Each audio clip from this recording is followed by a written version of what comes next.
Rất vui khi mọi người đã giúp cho cái ước mơ của mình một phần để dần dần nó trở thành hiện thực. Đó là giúp cho mọi người có kiến thức nhiều hơn, mọi người có một cái mức kiếm lợi nhuận ổn định hơn trên thị trường Forex này. Và chúng ta không bị mắc phải những cái sai lầm mà trước đây những cái người đi trước như là mình đã mắc phải nữa. Thực sự đấy là những cái điều mà mình rất muốn xuất phát từ trong tấm lòng của mình.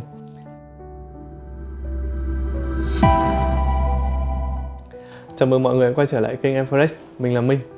Trước khi mình bắt đầu video ngày hôm nay, mình muốn gửi lời cảm ơn đến tất cả mọi người vì sự ủng hộ của mọi người trong suốt thời gian qua, đến với Em Forex nói chung và đến mình nói riêng. Thì trong toàn bộ thời gian qua, suốt cái quá trình vừa qua thì mình đã nhận thấy được là mọi người khi tham gia vào thị trường này có rất là nhiều người mới khi tham gia vào thị trường gặp rất là nhiều khó khăn và vướng mắc. Thì cũng rất là vui vì một phần nữa là cái dự định của mình là đã triển khai được cái bước đầu, đó là mình có một cái nhóm để hỗ trợ các cái bạn thành viên mới khi mọi người tham gia bước chân vào thị trường này, để cho mọi người bớt khó khăn, mọi người bớt vất vả.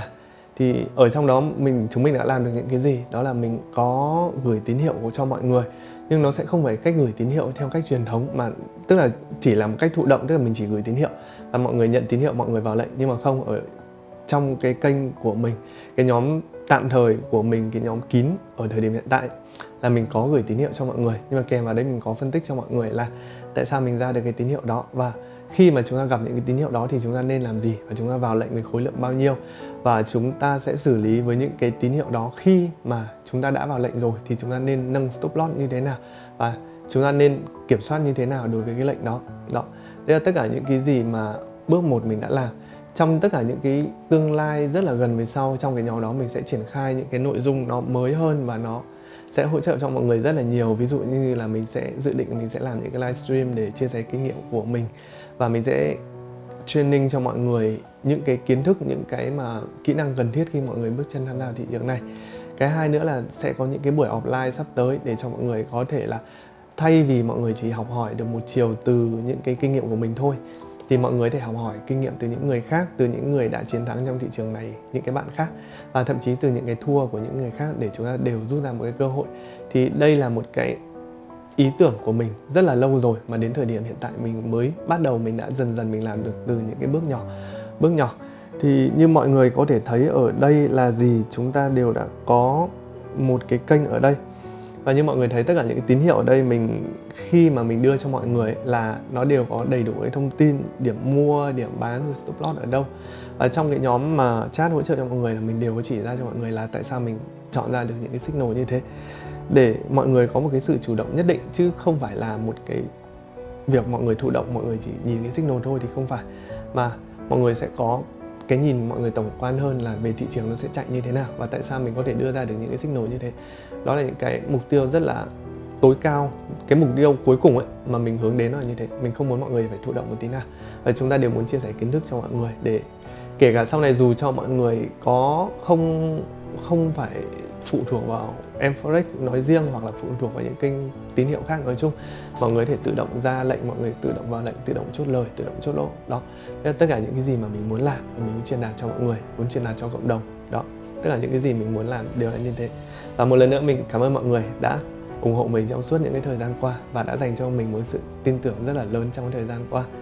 Trong cái video ngày hôm nay, mình sẽ chia sẻ cho mọi người là sau khi cái thời gian mình vận hành cái nhóm vừa rồi, và trong những cái bạn mà chúng ta đã gặp, thì mình đã phát hiện ra và mình đã nhận thấy là mọi người đều có những cái lỗi như thế nào. Và đây là những cái tình huống thực tế, và mình cũng muốn chia sẻ mọi người là khi chúng ta gặp những cái tình huống thực tế đó, chúng ta sẽ khắc phục như thế nào để chúng ta trở thành những cái trader thành công, và những cái trader mà chúng ta đạt lợi nhuận cao ở trong tương lai, đúng không ạ? Chúng ta sẽ bắt đầu video ngày hôm nay ngay sau đây. Chúng ta sẽ bắt đầu cái nội dung của video chúng ta ngày hôm nay. Để bắt đầu, mình sẽ giới thiệu cho mọi người đó là gì. Đó là tất cả những cái mọi người khi mọi người mới bước chân tham gia vào thị trường này thì hầu hết là mọi người đều không có kinh nghiệm, và mọi người đều đang ở những cái nhóm tín hiệu khác, hoặc là ở những cái nơi khác mà mọi người đang có những cái mức thua lỗ nhất định. Và mình nhận thấy một cái điều khi mà mọi người tham gia vào thị trường này, đó là gì? Những cái rủi ro mà các bạn nhận được ở những cái group khác cũng như ở những cái nhóm khác, nó thực sự nó rất là lớn. Ví dụ như là thứ nhất mình thấy đó là gì? Thứ nhất là cái khối lượng các bạn vào lệnh rất là nhiều đối với một cái tài khoản nhỏ. Thứ hai nữa là các bạn thường đánh hai đầu. Đối với những cái tài khoản mà các bạn chưa có kinh nghiệm, các bạn đánh hai đầu, tức là bạn đánh cả buy và cả sell cùng một lúc. với cái hy vọng là chúng ta sẽ ăn được cả hai đầu, tức là lệnh buy chúng ta sẽ thắng và cái lệnh sell chúng ta cũng sẽ chốt được là tiền lời. Nhưng thực tế qua những cái bạn mà đã ở trong cái nhóm kia của mình để mình training cho các bạn ấy, thì cái điều mà mình thấy đó là gì? Khi mà mọi người đánh hai đầu thì thường là mọi người thua hết cả hai đầu, chứ mình thấy rất là ít ai thắng được hai đầu. Đấy là hai cái vấn đề đầu tiên mà mình gặp phải khi mà tham gia vào thị trường, khi mà mọi người tham gia cái group của mình. Và mình nhận thấy đây không phải là một cái gì đó nó quá là xa lạ đối với những cái bạn khác, hoặc là đối với những mọi người đang xem video của mình ngày hôm nay. Thì đây là cái vấn đề đầu tiên mà mọi người cần phải làm và mọi người cần phải biết được đó là gì. Thứ nhất đó là mọi người không thể nào mọi người cứ giữ cái lối đánh cũ được, và khi mà chúng ta đi cùng nhau thì chúng ta sẽ phải có những cái tư duy khác, và chúng ta phải có những cái quan điểm chúng ta thống nhất với nhau là nếu mà chúng ta lãi thì chúng ta phải chấp nhận chúng ta sẽ cân nhắc để chúng ta cắt cái phần lãi đó. Còn nếu mà khi chúng ta lỗ thì chúng ta sẽ chốt cái lỗ đó, chứ chúng ta sẽ không đánh. Khi mà chúng ta đánh hai đầu như thế nó sẽ rất là rủi ro và rất là bất an đến cái tài khoản của các bạn, cũng như là cái việc mà các bạn chia cái phần phân bổ vốn các bạn vào lệnh nó không đúng ấy, thì nó sẽ ảnh hưởng đến tài khoản của các bạn rất là nhiều. Ví dụ như các bạn có thể thấy ở trên hình ở trên đây, đó là gì? Đó là đối với những cái tài khoản nhỏ ấy, thì cái bạn này các bạn đã vào với cái khối lượng vốn rất là nhiều, cái khối lượng vốn rất là lớn. Đó, ví dụ như chỉ với cái tài khoản có vài trăm đô thôi mà các bạn đánh con vàng với cái khối lượng lót nó vào rất là lớn thì nó sẽ đem lại cái rủi ro rất là nhiều so với cái tài khoản của các bạn. Đó là một cái điều mà mọi người cần phải lưu ý. Vào lệnh vào khối lượng lớn, nhưng chúng ta sẽ phải biết cân nhắc như thế nào để cho phù hợp với tài khoản của mỗi người, chứ không để thấy là các bạn khác các bạn đánh cỡ khoảng 0,5 lót hoặc các bạn đánh 1 lót thì cái tài khoản của mình có vài trăm đô mình đánh 0,3, 0,5 lót, thì như thế sớm muộn gì cái tài khoản các bạn nó sẽ bị thua thôi. Đấy là cái vấn đề đầu tiên mình muốn nói với mọi người, đó là gì? Mọi người phải tự cân đối được cái tài khoản của mình. Và thứ hai nữa là chúng ta không nên đánh hai đầu. Đấy là hai cái vấn đề đầu tiên mà mình muốn nói với mọi người khi mà chúng ta bước chân chúng ta tham gia vào Forex. Cái điều thứ hai mình muốn chia sẻ với mọi người đó là gì? Cái cảm xúc của mọi người khi mọi người vào lệnh. Đó, cái này mình đã nói rất là nhiều lần rồi. Cái cảm xúc của chúng ta khi chúng ta vào lệnh là chúng ta phải luôn giữ được một cái cảm xúc bình tĩnh khi mà chúng ta vào lệnh. Kể cả trong trường hợp chúng ta thắng hay chúng ta thua đi chăng nữa, là chúng ta luôn phải giữ được bình tĩnh. Như trong nhóm vừa rồi, trong cái thời điểm vừa qua thì mọi người có thể thấy là đó là gì? Đó là khi mà mọi người đánh con vàng ấy, bởi vì thực sự là khi mà mọi người mới bước chân thị trường này, chọn đánh con vàng nó cũng khá là rủi ro, nên là có rất là nhiều trường hợp khi mà mọi người vào cái entry vào lệnh theo cái entry của mình thì lệnh đó nó chưa thể nào nó xanh ngay được, tức là chưa thể nào có lại ngay được. Đấy là một cái điều chắc chắn, bởi vì khi mà các bạn vào lệnh thì cái các bạn đã bị mất đi là cái phần phí giao dịch, là các bạn chắc chắn các bạn đã bị mất đi rồi. Và hơn nữa, đối với cái loại tài sản nó có mức độ biến độ lớn như vàng thì các bạn chắc chắn các bạn cần phải rất là giữ bình tĩnh khi các bạn giao dịch trên cái tài khoản này, chứ không thể như những cái bạn ở trên hình mọi người đã thấy đó là gì? Khi mà vào lệnh mà giá nó có chạy ngược cái lệnh nó khoảng một vài giá thôi, nhưng nó vẫn đang ở trong vùng an toàn và nó vẫn luôn ở trong cái vùng entry có giá trị, thì chúng ta nên bình tĩnh và chúng ta cần biết là chúng ta phải làm gì, chứ không thể là chúng ta vừa mới vào lệnh chúng ta yêu cầu nó xanh ngay được. Và có thể là nó có thể bị âm trạng thái trong một khoảng thời gian nhất định, trong một khoảng thời gian ngắn, nhưng các bạn không thể tự gây ra cái áp lực tâm lý cho mình được. Đó là gì? Đó là vừa vào lệnh xong các bạn bảo ui mọi người ơi cái lệnh này toang rồi, hoặc ui mọi người ơi cái lệnh này nó sắp cháy rồi, hoặc là ui mọi người ơi cái lệnh này nó không còn đúng nữa đâu thì đừng có vào nữa. Thì cái đó là cái điều mà chúng ta không nên làm như vậy, bởi vì chúng ta thường những cái entry mà mình đưa cho mọi người, những cái điểm mình đưa cho mọi người thường nó có 2 đến 3 cái entry để làm gì? Thứ nhất là nó giảm thiểu cái rủi ro khi chúng ta vào lệnh. Thứ hai nữa chúng ta sẽ tối đa hóa được cái lợi nhuận khi mà giá nó khớp được cả 3 cái entry, thì nó sẽ có một cái rủi ro, nó sẽ có một cái lợi nhuận cho mọi người rất là nhiều. Và mọi người nên làm là giữ bình tĩnh để chúng ta đi đúng theo cái phương án chúng ta đã làm, chứ chúng ta đừng nên giữ một cái cảm xúc nó rất là tiêu cực. Đó là gì? Chúng ta mới vào là chưa thấy giá nó xanh, chỉ trong khoảng 2 phút, 3 phút mà chúng ta yêu cầu lệnh nó xanh rồi, thì đấy chắc chắn là một cái điều mà chúng ta không thể làm được những cái điều đó, đúng không ạ? Và chúng ta sẽ cần phải có những cái thời gian nhất định để cái lệnh nó chạy, chứ chúng ta đừng vào lệnh cái chúng ta đã nói là lệnh nó đã toang rồi thì chắc chắn nó sẽ dễ là nó sẽ bị toang luôn khi mọi người làm việc đấy. Bởi vì sao? Bởi vì mọi người chắc chắn là mọi người đã biết đó là gì, là nếu mà chúng ta càng nói nhiều về một cái vấn đề gì đó thì cái áp lực tâm lý của mọi người tự tạo cho mọi người nó sẽ lớn hơn rất là nhiều, và chưa kể nó còn tạo cái áp lực tâm lý cho những người khác nữa. Đó, thế nên là cái việc giao dịch của mọi người hãy cảm giác nó như là mọi người đang thực hiện một cái hợp đồng, bất cứ một hợp đồng gì đó, hợp đồng tín dụng hoặc bất cứ một cái giao dịch gì đó ở bên ngoài, thì chúng ta cần đến những cái điều khoản đó là chúng ta sẽ mua. và đến những cái mức mà chúng ta chốt lỗ hoặc chúng ta chốt lời thì chúng ta sẽ bán hoặc chúng ta sẽ cắt đó. Phải luôn giữ cho cái tâm trạng chúng ta được bình tĩnh trong mọi tình huống và đừng để bị ảnh hưởng bởi chính cái cảm xúc của mình và cũng bởi những cái câu nói người khác. Đừng vì chúng ta nghe người khác nói là cái lệnh này sắp toang rồi hoặc cái lệnh nó sắp đỏ rồi mà chúng ta bỏ đi cái entry của mình, hoặc chúng ta là chỉ mới âm trong một vài chốc thôi mà chúng ta cắt cái lệnh của mình thì nó sẽ rất là phí. Bởi vì sao? Bởi vì mọi người không biết là khi mọi người cắt khỏi cái entry đó thì trong tương lai có thể mọi người sẽ không gặp lại được cái entry đó là một cái entry đẹp nữa đâu. Nó sẽ bị mất đi cơ hội của mình rất là nhiều đó. Thế nên là mọi người cần phải giữ được cái trạng thái bình tĩnh trong mọi tình huống. Đấy là cái điều mà mình muốn chia sẻ với mọi người tiếp theo. Vấn đề tiếp theo mình muốn chia sẻ với mọi người là gì để mà mọi người thành công và mọi người có được kết quả tốt trong thị trường này? Đó là gì? Là mọi người cần phải tự tin đối với những cái setup của mình, đối với những cái plan của mình, cũng như là đối với những cái lệnh mà mình đang giữ những cái lệnh đó. Nhưng cái vấn đề ở đây mình muốn nói mọi người đó là gì? Khi mà mọi người tự tin ấy thì sao? Cái tự tin của mọi người nó phải có cơ sở chứ nó không phải là một cái cách nó tự tin nó mù quáng. Thì bởi vì nếu mà mọi người tự tin một cách mù quáng thì nó sẽ dẫn đến kết quả nó sẽ không tốt một chút nào. Đó, đấy là cái điều mà mình muốn nói. Bởi vì như mọi người đánh con vàng ngày hôm qua ấy, nó sẽ có một cái cú nó giảm rất là mạnh xuống vùng 1740 mấy, nếu mình nhớ không nhầm là xuống 1748 gì đó. Nhưng ở trong cái nhóm mình đã nói với mọi người rằng là gì? Đó là nếu mà vàng xuống thì mọi người có thể sẽ mua tiếp ở những cái mốc mà mình đã báo để cho một cái entry nó dài hạn hơn, chứ mọi người đừng sell. Bởi vì khi mà mọi người sell ấy, mọi người chắc chắn là mọi người sẽ bị kẹt ở trong cái bẫy của con vàng tạo ra. Trong mọi người đánh nó chưa có nhiều kinh nghiệm thì chắc chắn mọi người sẽ bị dính cái bẫy đó. Và đúng thật là trong cái phiên ngày hôm qua, phiên tối ngày hôm qua, nếu mà ai đã sell vàng ở những cái giá đó thì chắc chắn là mọi người sell ở giá đáy rồi. Còn ngược lại với mình thì mình đã buy được những cái giá đó là giá rất là tốt, và mình vẫn kỳ vọng cho một cái xu hướng nó dài hơn là nó sẽ đạt được kết quả nó tốt hơn, đúng không ạ? Và cái tự tin đó chắc chắn là mình đã có cơ sở và mình đã có những cái phân tích của mình rồi, và mình tin vào những cái điều mà mình đã đặt ra và những cái chiến thuật mình đặt ra, chứ mình sẽ không đặt cái niềm tin của mình nó vào những cái điều mà nó không có cơ sở đó. Đấy là một cái setup, một cái tư tưởng khác mà mọi người cần phải thêm vào trong cái suy nghĩ của mọi người. Đó là gì? Đó là phải tự tin, nhưng chúng ta phải luôn có cơ sở với những cái tự tin của mình. Đừng để cho những cái tự tin đó nó trở nên nó mù quáng, đúng không ạ?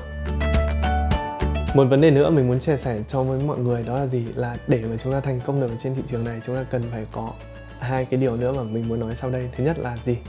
Đó là đôi khi chúng ta cần, cái việc chúng ta cần làm, chúng ta nên ngồi im mà chúng ta nên không làm gì cả. Và cái thứ hai nữa, chúng ta nên đi ngủ sớm. Đó. Đây là cái trường hợp mà mình muốn nói mọi người trong cái phiên tối thứ 6 tuần vừa rồi. Đó là gì? Bọn mình có sell những con như GJ, GU và EU đã đều đạt được kết quả rất là tốt, và mình tự tin là những cái lệnh đó, với những cái lệnh đó, với cái mức lợi nhuận đó thì chắc chắn là chúng ta đã thừa đủ lợi nhuận cho cái ngày hôm đó rồi, đúng không ạ? Và bởi vì phiên thứ 6 là phiên cuối tuần, thường thì mình sẽ không bao giờ mình giữ được cái lệnh khác qua tuần, giữ những cái lệnh mình đang có qua tuần. Bởi vì sao? Như thế nó sẽ rất là rủi ro và nó cũng không đáng là để chúng ta làm như thế. Và sau khi bọn mình đã đạt được cái mức lợi nhuận tương đối là ok với 3 con GU, EU và GJ sell những con đó rồi, thì mình có nhắc với mọi người là chúng ta nên chốt những cái lệnh đó đi, chốt dần những cái lệnh đó đi. Nếu mà muốn gồng thì chúng ta nên đưa những cái lệnh đó về entry của chúng ta để chúng ta tiếp tục gồng tiếp. Và đến cái phiên đó thì chúng ta nên chốt những cái lệnh đó để kết thúc phiên thứ 6 chúng ta không có lệnh gì và chúng ta có thể yên tâm là cái lợi nhuận của chúng ta đã được bảo toàn. Nhưng đấy là cái việc mình muốn nói mọi người ở đây. Chúng ta luôn có cái từ nhưng, đó là gì? Chúng ta thường ít khi chúng ta hài lòng với những gì chúng ta đang có.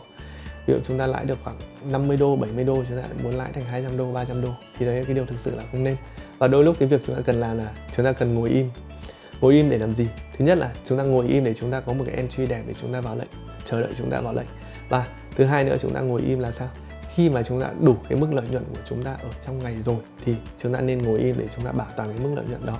Chứ chúng ta sẽ lặp vào một cái bẫy như mọi người đã thấy ở trên đây, đó là gì? Thay vì bạn ý đánh những cái lệnh GU, GJ và EU tất cả đều đã có lời, thì thay vì các bạn ngừng cái mức tiền lời ở cái mức đó thì các bạn lại tiếp tục các bạn vào mua vàng. Và cái mua vàng ở đây, các bạn những cái entry các bạn mua ấy, thì như mọi người đã thấy ở trên hình, thực sự những entry đó không phải một entry đẹp, và chúng ta cứ vào lệnh một cách liên tục ạ.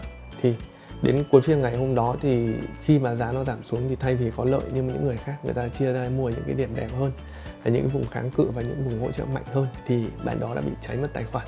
Thực sự nó rất là đáng tiếc, bởi vì chỉ ở lúc đầu giờ chiều thôi, mình nhớ không nhầm thì đầu giờ chiều thôi, thì tài khoản bạn đang có mức lãi tương đối là tốt và tương đối là lớn. Tuy nhiên ngay sau đấy, thay vì cái việc mà mọi người nên nghỉ và mọi người nên tạm dừng cái việc giao dịch của mình bởi vì đã đủ tiền lời rồi mà, thì các bạn lại tiếp tục bạn bảo mua vàng. Và đối với cú giảm của ngày hôm đó, hôm thứ Sáu đó, đối với vàng thì nó đã cướp lại toàn bộ mức lợi nhuận của bạn ý trong ngày hôm đó, và thậm chí nó làm cháy tài khoản. Thì đây là một cái điều mình muốn nói mọi người, đó là gì?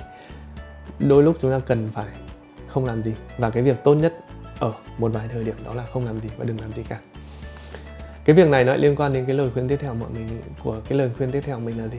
Đó là sau khi các bạn đóng lệnh thì các bạn nên làm những công việc khác, hoặc các bạn nên đi ngủ để làm gì?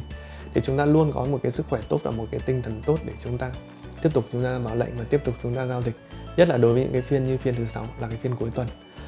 Khi mà mọi người đóng cái lệnh sớm thì rõ ràng là mọi người có một cái thứ Bảy, Chủ nhật mọi người rất là an tâm, đúng không? Nó không phải một cái gì đó mà chúng ta cảm thấy là quá là vội vã hoặc quá là nguy hiểm nữa. Chúng ta có thể dành thời gian để chúng ta làm những công việc khác, dành thời gian cho gia đình, dành thời gian cho bố mẹ và dành thời gian cho rất nhiều cái việc khác, những cái hoạt động khác ở ngoài. Và nhất là chúng ta sẽ có một cái giấc ngủ ngon, chứ không phải là căng thẳng trong suốt một cái tuần giao dịch như vừa rồi nữa. Đó, đây là cái điều mà mình muốn chia sẻ với mọi người tiếp theo, khi mà mình nhận thấy đây là những cái vấn đề nó còn đang tồn tại, đang cố hữu trong cái nhóm hiện tại mà mọi người bước chân vào thị trường, mọi người đang vấp phải. Đó. Và cuối cùng, cái vấn đề cuối cùng mình muốn chia sẻ với mọi người đó là gì? Đó là như mình đã nói trong tất cả những cái video khác, và cái quan điểm của mình xuyên suốt từ khi mà mình gặp mọi người đến đây là gì? Đó là chúng ta luôn chúng ta phải tiếp tục chúng ta học hỏi và chúng ta phải rèn luyện bản thân để chúng ta có những kiến thức nó tốt hơn. Bởi vì những cái bài video mình chia sẻ, những video mình chia sẻ cho mọi người nó rất là nhiều kiến thức và rất là đầy đủ kiến thức. Và thậm chí mình nghĩ đây là rất ít những cái người mà như mình có thể chia sẻ cho các bạn hoàn chỉnh những cái hệ thống giao dịch mà các bạn không cần phải sửa gì thêm, mà cái tỷ lệ chiến thắng của nó đang khá là cao rồi. Thì đây là những cái việc mà mình nghĩ là mọi người nên học thêm và mọi người nên bổ sung thêm kiến thức qua những cái kênh này. Đó, tất cả những cái video của mình thì các bạn đều có thể xem lại, và nếu có gì chưa hiểu thì các bạn hãy hỏi mình, và mình sẵn sàng mình để chia sẻ với các bạn tất cả những cái gì các bạn đang vướng mắc. Thông qua các bạn thể chat với mình, inbox với mình hoặc là gửi mail cho mình đều có thể giúp đỡ cho các bạn được.